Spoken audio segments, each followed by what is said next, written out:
Et on reçoit tout de suite notre invité, c'est vous, Asma Niang. Bonjour à vous, vous êtes athlète olympique et préparatrice mentale. Vous accompagnez les athlètes de haut niveau. Vous venez d'écouter, de suivre avec nous le sujet diffusé à l'instant, le match des supporters. Vous êtes, vous, Asma, à la fois sénégalaise et marocaine. Alors ma question est la suivante. Est-ce que vous l'espériez, ce duel, ou est-ce que vous le redoutiez ?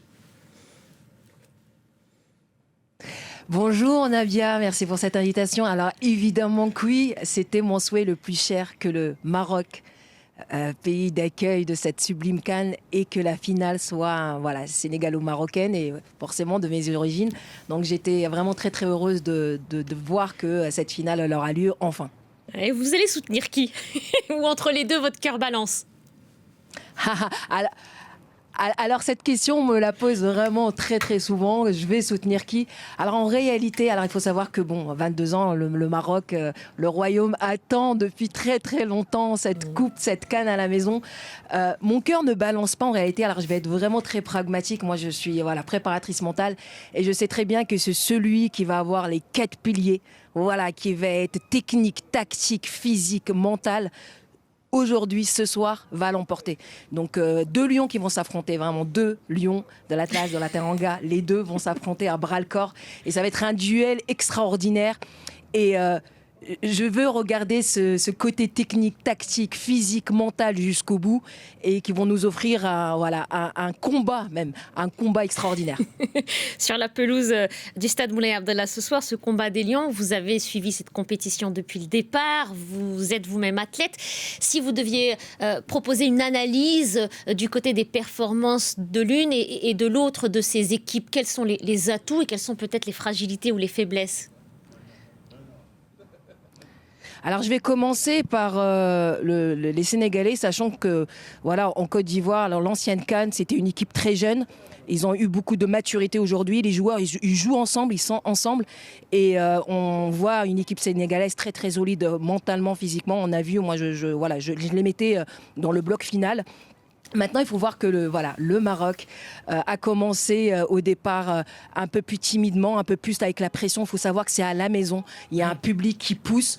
Moi, je trouve qu'il y a un meneur d'hommes qui est Walid Regragui. Vraiment, il est extraordinaire dans le sens où il a séparé les choses du bruit qu'elles font. C'était très difficile au départ parce que le public a poussé. Le public marocain, il est très exigeant. Il a poussé. Il a su écouter ce public-là. Et il a séparé les choses du bruit qu'elles font. Et c'est là qu'on voit un meneur d'hommes. Donc moi j'ai totalement confiance en Walid dans cette équipe et ils vont nous mener encore une fois un combat extraordinaire, un match qui sera digne et honnêtement on va se rappeler de ce match très très longtemps dans cette CAN. Vous parliez d'exigence et de pression à l'instant, Asma, vous parliez du mental aussi qui est essentiel. Qu'est-ce qui se passe concrètement dans la tête des joueurs à quelques heures de la rencontre, une rencontre ô combien décisive pour les 2 équipes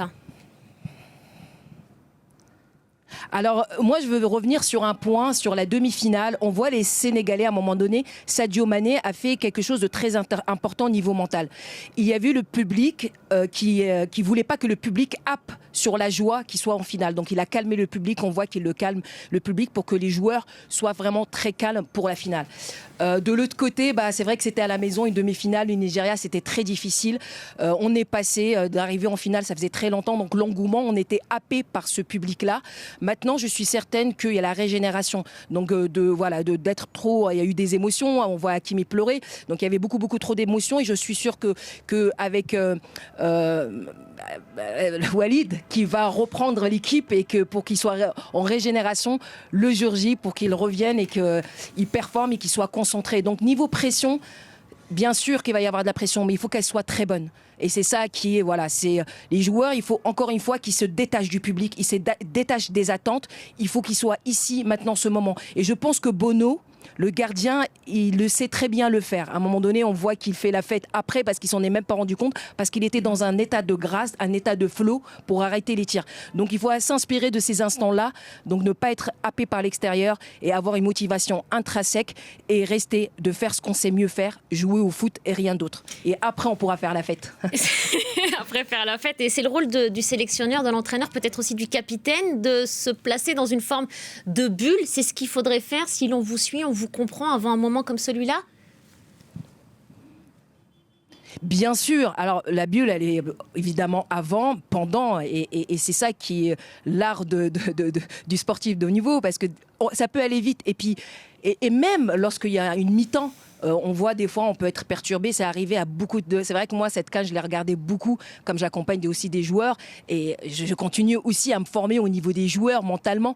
Et donc, j'ai eu une lecture de. Par moment, on peut sortir de certains matchs. On a vu beaucoup des équipes sortir après la mi-temps parce qu'il y a eu des tirs, des buts, voilà, de l'arbitrage. Donc là, il faut vraiment rester dans son couloir, ne pas être happé par un arbitrage, peut-être des fois qui ne nous est pas favorable, jusqu'à la dernière minute. C'est les deux équipes qui seront le plus concentrées qui vont gagner. Et ça va jouer au mental, parce que les deux équipes qui sont très fortes dans le continent africain, c'est le Maroc et le Sénégal. Aujourd'hui, ils l'ont prouvé, ils sont en finale, les deux lions. Et je pense sincèrement que c'est l'équipe qui va être la plus concentrée va remporter cette finale. Il faut faire preuve aussi, on imagine, de beaucoup d'humilité. Vous, en tout cas, c'est ce que vous conseillez aux joueurs. Et en même temps, vous le disiez, il y a cette pression des supporters, parfois triomphalistes aussi.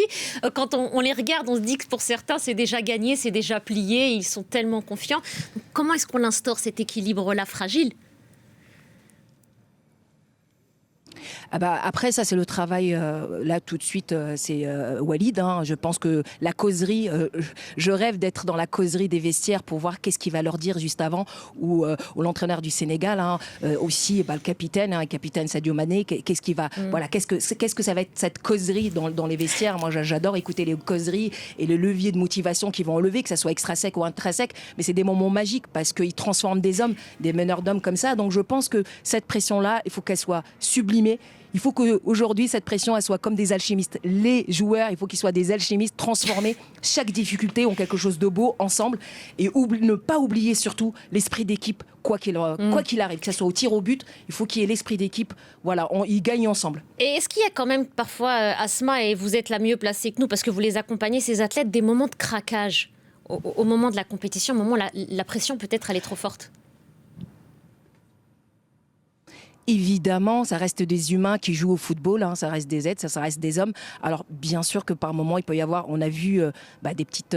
voilà, il y a trop de testostérone par moment, ça se bagarre. On a vu beaucoup de petites bagarres, ça se titille avec certains matchs. Et donc, c'est complètement normal, c'est humain. Après, maintenant, c'est, voilà, encore une fois, je répète, c'est pareil les choses, du bruit qu'elles font, de la pression, réussir à être concentré. Il y a beaucoup de sports où on arrive beaucoup à le faire. Alors maintenant, l'engouement, que ce soit dans le tennis ou d'autres sports où c'est individuel, mais maintenant c'est un engouement de groupe. Il faut qu'il y ait une espèce de pression positive dans le groupe. Voilà, c'est comme une espèce de bulle qui se traverse. Et pas pour revenir, pour la petite anecdote, quand le joueur du Maroc en demi-finale contre le Nigeria qui rate son tir, l'équipe lui ont renvoyé beaucoup d'amour. T'inquiète pas, ça va aller. Ça a renvoyé cette pulsion à Bono. Tout était tranquille et ils sont partis chercher ça. Donc c'est ça qu'on veut. En fait, c'est cette énergie de groupe, quoi qu'il arrive, jusqu'au bout. Et on ne sait jamais ce qui va se passer. La remontada, quoi. Oui, c'est ça. Et justement, on ne sait pas ce qui se passera. On ne sait pas qui gagnera ce soir. Dans tous les cas, l'après, il faut aussi le préparer pour les joueurs, notamment ceux qui vont s'incliner ce soir. Évidemment, moi j'ai toujours une pensée pour tous ces joueurs. Là, on parle de la finale, mais il y a beaucoup de joueurs. L'Égypte, mentalement, est très touchée. Je pense beaucoup d'équipes qui rentrent chez eux, qu'ils avaient à cœur de gagner. Alors maintenant, moi qui accompagne dans la préparation mentale et aussi la santé mentale des athlètes, c'est il faut qu'ils soient suivis, vraiment suivis mentalement, qu'ils ont une bonne équipe sur le côté psychologique, ce qui est normal pour se remobiliser, pour avoir encore de l'espoir qu'il y aura d'autres compétitions. Et puis aussi que le joueur, quand il va rentrer dans son club, parce que ça, il ne faut pas l'oublier. Là, il est en équipe nationale, mais chaque joueur a une équipe. Donc, il va rentrer dans son équipe pour éviter, peut-être aussi des blessures, parce qu'il est vraiment impacté psychologiquement, qu'il n'a pas rendu peut-être service à la nation. Il y a beaucoup de choses qui peuvent se mettre dans le jugement ou dans la perception d'un athlète pour pas qu'il somatise, pour pas qu'il se blesse. Et souvent, ça arrive après des événements comme ça. Dès lors qu'ils partent dans les clubs, ils se blessent, les joueurs. Tellement de pression, le corps s'exprime. Donc une somatisation. Donc c'est pour ça que c'est tellement important moi j'appelle toujours les athlètes de haut niveau, et là spécialement dans le monde du foot, un monde très masculin, de prendre soin de leur santé mentale et de se faire accompagner. Aujourd'hui, ça y est, on peut plus dire, on est en 2026, il y a des psychologues de sport, il y a des préparateurs mentaux, des hommes, des femmes, il y a pour tout le monde. Donc vraiment de prendre soin de sa santé mentale. Et ça, c'est très très important. Ouais, c'est important de le souligner. Dernière petite question avant de vous libérer. Le pronostic pour ce soir, vous allez vous mouiller? Ah, il faut que je me... Alors, là, il faut que je... Alors moi, je vais être complètement transparente. Je suis une athlète marocaine. J'ai porté le drapeau, voilà, je suis une athlète marocaine, Rio, Tokyo, 10 médailles Grand Prix Grand Chelem. Je pense que j'ai levé le drapeau une fois où il n'était jamais levé, donc mon cœur reste dans ma famille du sport marocain, même si j'embrasse toute ma famille sénégalaise et amis, ils ne seront pas fâchés, ça ils le comprendront.